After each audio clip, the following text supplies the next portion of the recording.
What I'd like to talk about today is doing things, and as you can see here, differently. So I wouldn't argue with Laurie on the doing things better, because to me, creative thinking certainly helps us do things better. One of the issues we've had, though, with the thing I'm going to talk about today, the solution focus, is this idea of it's this versus that, as if one is better than the other. And there's a danger that by doing that, we create resistance to what we're trying to put over to people. Yeah, so I've always done it this way, and my way is better. So don't come in and tell me that your way is better. So if we can just say really that what I want to talk about today is not something that's better than your traditional approaches, but is different. And I can say, since I've been doing it since 2004, has radically changed the way I work and has made me a much happier person, actually, and has changed my life in many, many ways, apart from just meeting a fantastic bunch of people globally who all practice what I'm going to talk about. So I'm not going to be doing much talking, actually. You'll be pleased to know, because what I want to do is actually get you doing it, because until you do it, it's all a bit abstract. Okay? So let me, first of all, just give you an introduction to this thing that we call solution focus. Solution focus. One of the problems with the name is everybody says, well, we're solution focused.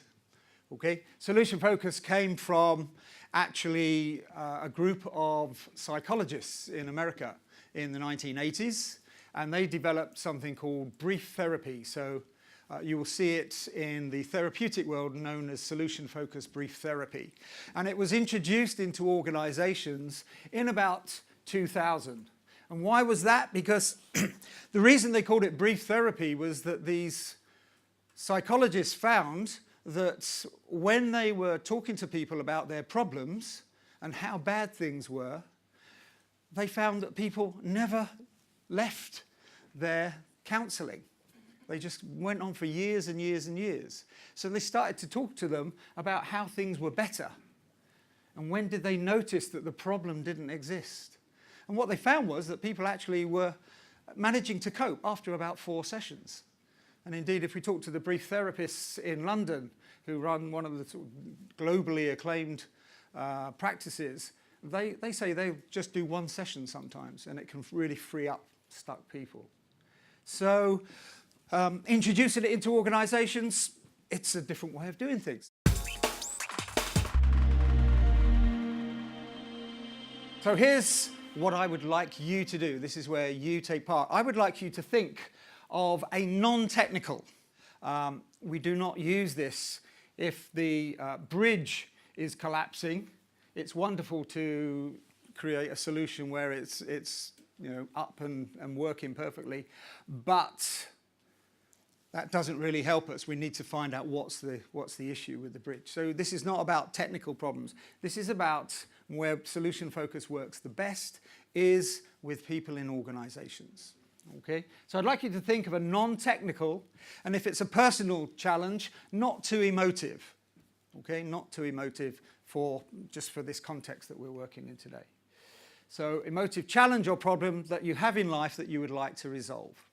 So I'd just like you to think, what kind of challenge have you got at work, perhaps, that you would like to resolve?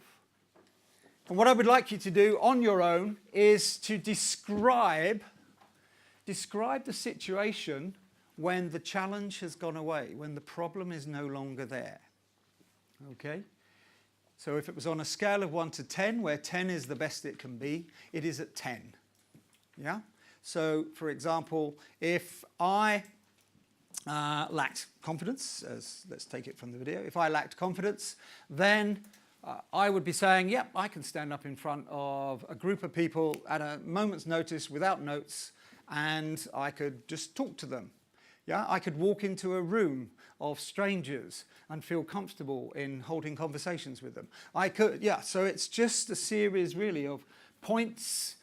What would it be if your challenge, what would it be like if your challenge had gone away? So I'm going to give you 5 minutes 5 minutes just to write a description of your challenge when it's gone away, when it is the best it can be.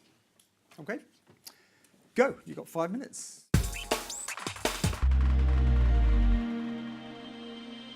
So when we're working with teams, we actually get teams of people to describe their preferred future.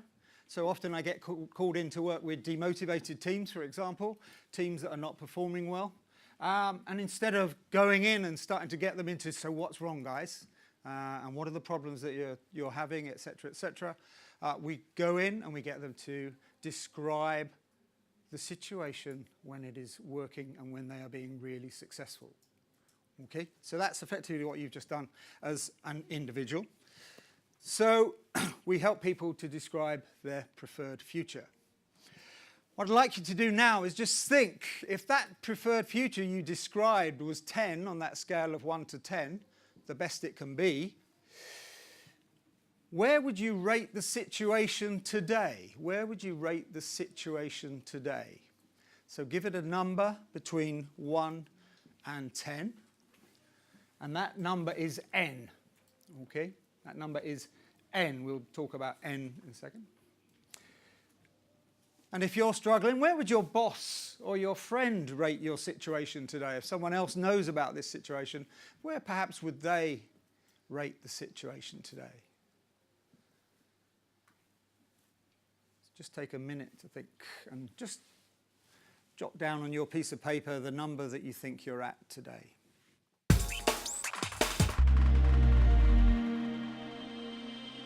Let me just take a straw poll. How many of you are between 6 and 10? How many of you are between 6 and 10? Just raise your hands. Okay, good. And how many of you between about 3 and 6? Yeah, quite a lot of you. Anybody between 1 and 3? Okay. So what you see is that actually in any situation we are already making progress.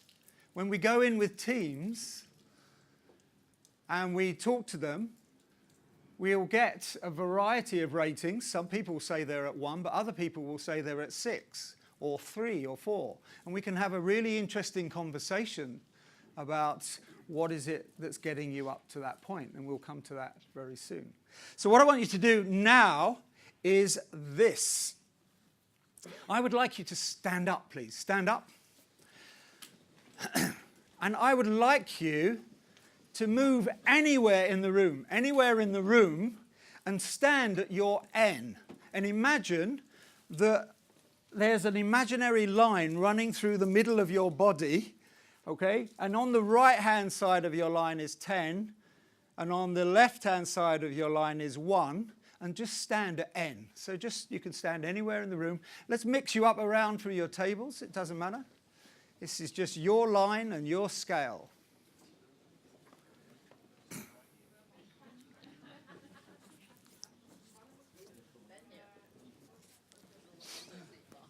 Yep.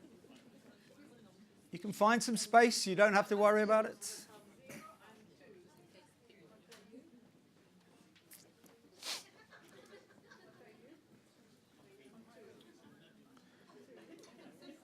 So there are different ways that we do this scaling. When we're working with teams, often we will form them on a line where we say, here's 1 and there's 10, and we'd like you to form a line. But if it's a particularly demotivated team, if there's a lot of animosity in teams, then sometimes we will use this anonymous way of scaling. Okay? Preferably, I prefer that they can see where each other are. And the important thing is when a team is working together on a challenge of some kind, that actually one person's 3 stands at 3 and another person can stand at 6, but actually have exactly the same reasons. Numbers are just things in our head that we apply, and some people are perhaps more towards the lower end of the scale and other people naturally more towards the upper end of the scale. But it's really good to share. And what I would like to do now is to ask you to just very quickly find a partner. Find a partner. Go, go, go.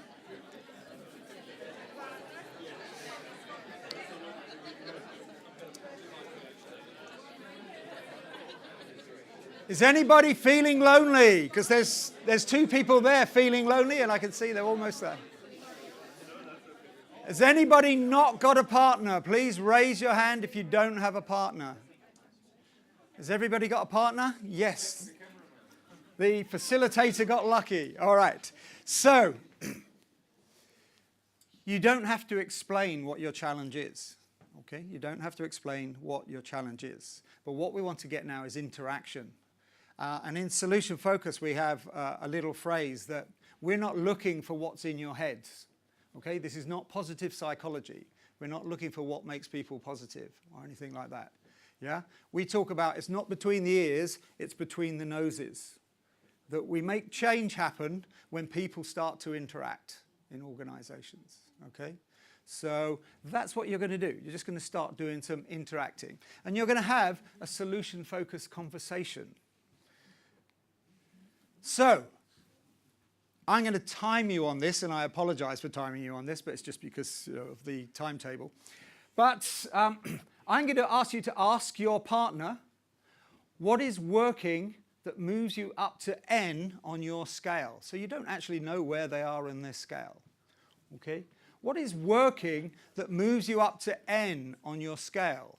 So if we were talking about teams, and how they, we're working with a demotivated team, and we get people talking about, so what gets you up to N, then a person might say, for example, well, actually, I get on really well with that person and that person and that person, yeah? And my clients, I get on really well with my clients, et cetera, yeah? So we're looking for what's working, or another way of saying it, signs of your future already happening. Little clues that your future is already happening. Is that okay? Everyone with me? So, we'll type it. We're going to give you 2 minutes to talk uninterrupted to your partner. Okay? If they stop talking, if your partner stops talking, ask, what else? Okay? Ask, what else? So, what else is working? Is that fair? So I'm going to time the first person. Do you need to make a strategic decision who's going first? Yeah? Okay. So, first person, just start giving them some clues. They won't have a clue what you're talking about. It's your challenge. I just said, go.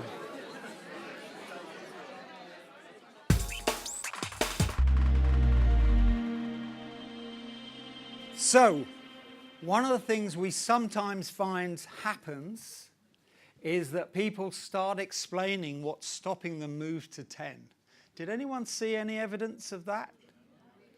No? Really well done. But I can tell you when you're working with teams of groups, especially demotivated people, they'll start telling you about what's stopping them get to 10. What we're interested in, what gets you up to N. Okay? What is working? Where can we see instances of the future working? So, what I'd like you to do now is swap rounds. You listen to your partner. Okay.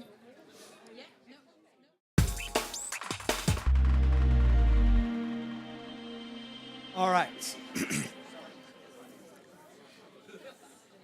So,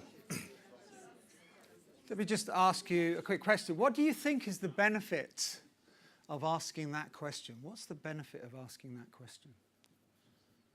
Or similar? And by the way, we have lots of questions we can ask. It's not just one question for the whole approach. What do you think? Okay, verbalizing it really makes it real. Is that what you said? Yep. Someone over here? Yes, so they can talk about their issues. So they can put it together a little bit by talking to other people. Yeah, okay, so they're talking to other people, but in what way are they talking to the other person? Are they... They're talking about the positives and what's working well, and that's very much what it's all about. As I say, when we're working with therapy patients, then we are looking for when are the days that you wake up in the morning and you don't feel like you're really unhappy. Yeah, when does that happen? and it's just those kind of things. When we're working with teams, it's when are the days when you walk into work and actually things are quite good. Okay? When you work with that other person, when does it ever actually work? Because sometimes we feel like we have a real clash with other people in the organization and it's really bad. But actually, there are times when, oh, actually, that worked. I wonder what I did then. And that's what we're trying to get people to do, is to think about when it works and then amplify that if possible. Okay? So now you have, and, oh, I've put my little thing down, excuse me. Now you have an idea of what is working. Just as a matter of interest, just because sometimes it happens with teams, that a person will say, actually, can I change my rating because I want to move up to 6, because I thought I was at 4 and I'm actually at 6. Did anyone here think, you know what, I could move my N up a little bit? Just as a matter of interest. Doesn't always happen, yeah? Yeah? And how far up the scale might you have moved it? 2 couple of places. Yeah, and that's what we're looking to do, is getting people to understand that actually things might be better than they thought. All right, so now what we want to do is to make progress. I help people identify small constructive steps in the direction of the desired change. So what I'd like you to ask your partner now, what would be happening that tells you you have moved from N to N plus 1? So not from 4 to 10, but from 4 to 5, for example, or 6 to 7. Yeah? What would be happening that tells you you have moved from N to N plus 1? And again, if they stop talking, ask them what else. Okay? If they start describing 10, in other words, a huge step, you might ask them, is that just one step? Okay, so you might be looking into, is it realistic? All right, so again, choose who's going to go first. And you've got 2 minutes to ask this question. Go.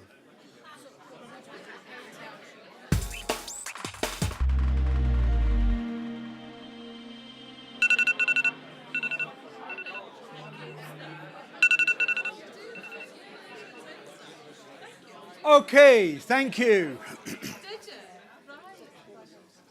All right. So, again, let me ask you the question, just because we have just got a little bit more time, is what's the reason for asking that question? What's the reason for asking that question, or similar? Because it gives tangible or possible steps that you can actually do. Okay, it can give you possible, tangible steps that you can actually take. Yeah, thank you. What else?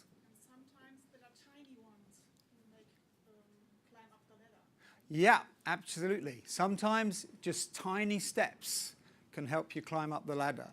And what we say to teams is often it could just be a phone call to a key person could make all the difference. Yeah, so it could be that tiny. Hasn't got to be major challenges. What else? Utilising the resources you have in a slightly different way that you wouldn't possibly have thought of doing previously. Okay, so utilising your resources in a way that you might not have thought of previously. Absolutely, thank you. Jackie, did you? Oh, right. You've just bought a house in Worksop. I just... okay. I think it makes it a bit more realistic, right? Because you're not taking that leap. I think it was mentioned by Jutta that taking those baby steps in a sense, right? And it just makes it more realistic in terms of what you're trying to do. Yeah. Okay. I was working with a team in France this week, and they were there was 55 of them, and we asked them to describe the future of how they would be working with a new organisation. They've just had a massive reorganisation, and how would they be working with that new organisation? And we broke them into teams, and they did what we called a tapestry, the Toulouse tapestry, where they all did drawings on this long sheet of paper. And some of them were, well, yeah, but it's all a bit far in the future, and it looks nice. So for some people, the 10 is unrealistic. And this grounds it, it brings it back to reality. Actually, we're not trying to immediately get to 10. We just need to make that one small step. And you can imagine people in therapy saying, you're going to go from today to completely, you've absolutely controlled whatever it is you're in therapy for, is too much of a step. They can't believe that could happen. But if you can give them something tangible, yeah, that they can take a step with, that's what we're trying to achieve. So that's the same with organizations. Okay, so what I would like you to do now then is, bearing in mind that you've just described some of the things that might be happening at n+1, what is a very small step that you personally can guarantee to take in the next week to make progress? And I would just like you just to tell your partner what that is and almost make them a buddy for that step. Yeah, this is the person you're committing to take that step. And when I say guarantee, that means it's going to be quite small. If you're jumping on a plane tomorrow and you're flying into some huge challenges, you may not be able to do it. Yeah? But what could you do in the next week that you can guarantee to do that's going to help you make progress to resolve this challenge you have? Yeah? Okay, I'm going to give you 1 minute for this, 1 minute each, because you don't need 2 minutes to say this. What's that one small step? And I'll just time 2 minutes so you can just work out yourselves when you're finished.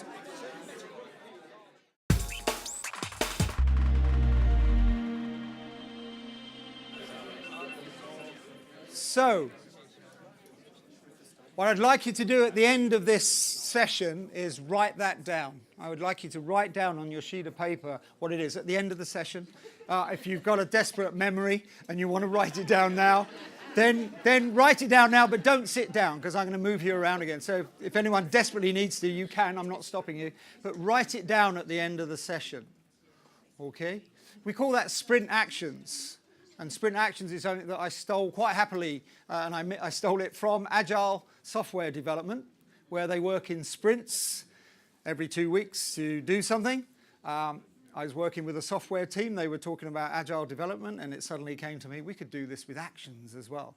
And it's quite a nice, neat way of working with teams to get people to accept responsibility for making the progress themselves.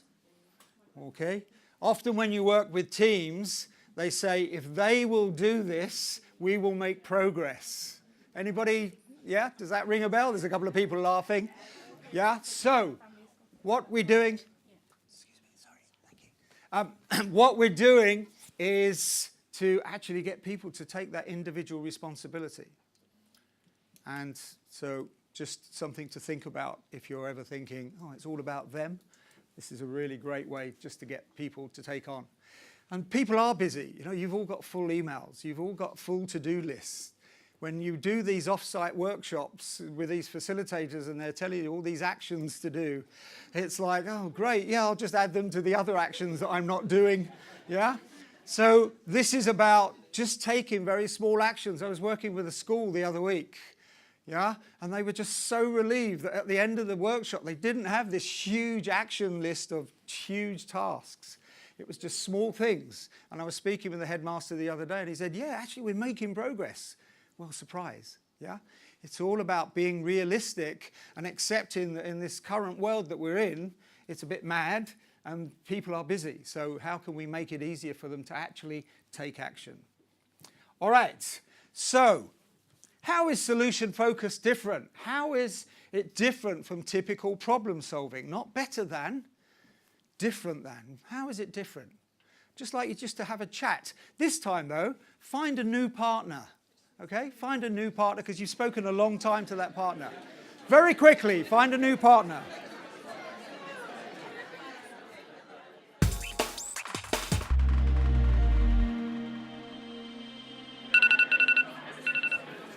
Okay, thank you. Again, let me ask. So, somebody like to give us their thoughts? Yeah, please. Where? Someone said yeah. Oh, sorry, it's like another auction. You've just bought a house in Nottingham. Well done. So, okay, what else? someone. Yeah, thank you. We were saying it would be interesting. Normally, you call a meeting to find out why we're not at 10. Yep. But to say we're going to have a meeting to work out how we've managed to get to 3. Yep. Would be a different mindset. To walk into a room and say, right, we're going to talk about how we've got to 3.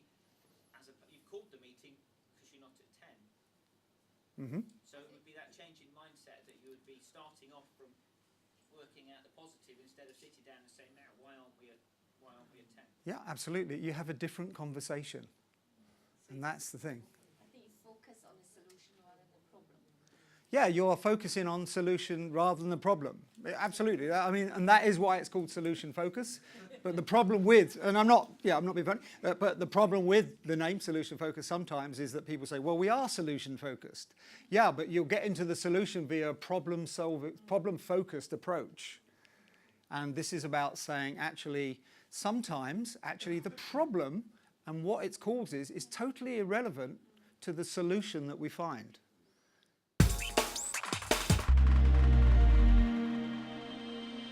I'm trying to work with a client at the moment, I should say, and it's really interesting because it's very clear, even after a couple of meetings with them, that they are very directive. They expect people to do what they tell them to do. And she said, we've been trying to make this change for 8 years. We've been trying to make this change for 8 years and they just won't do it. Yeah? So I sent an email saying, when could we do the next piece of work with you? And she said, oh, it's fine, we don't need you at the moment. I've already told them what they've got to do, but I don't understand it because they haven't done it. And I'm just like, you know, you can try and tell people about solution focus. It doesn't mean they're going to adopt it. There are some people who just find it very difficult to adopt this. We are prepared to recognize that. Yeah? But it would save her a huge amount of time, like 8 years. If, you know, she'd have brought us in 8 years ago, we could have done it. I'm looking at what they've got to do and I'm going, I could do this with you in a one-day workshop and we could get this moving and start to make progress. You know, you can shout at people, put it in their appraisals, tell them they're terrible. It's not going to make them do the work, is it? So, anyway.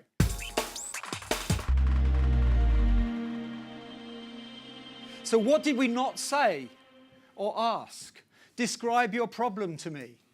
Why does this problem happen? How bad has the situation been? What is the root cause? Yeah, what's the root cause of the Irish problem? What's the root cause of the Palestinian problem? Yeah, wouldn't we like to know? And we could spend years becoming experts at what is the problem. But actually, how do we solve it? What is stopping you solve it? What obstacles are in your way? Who is to blame?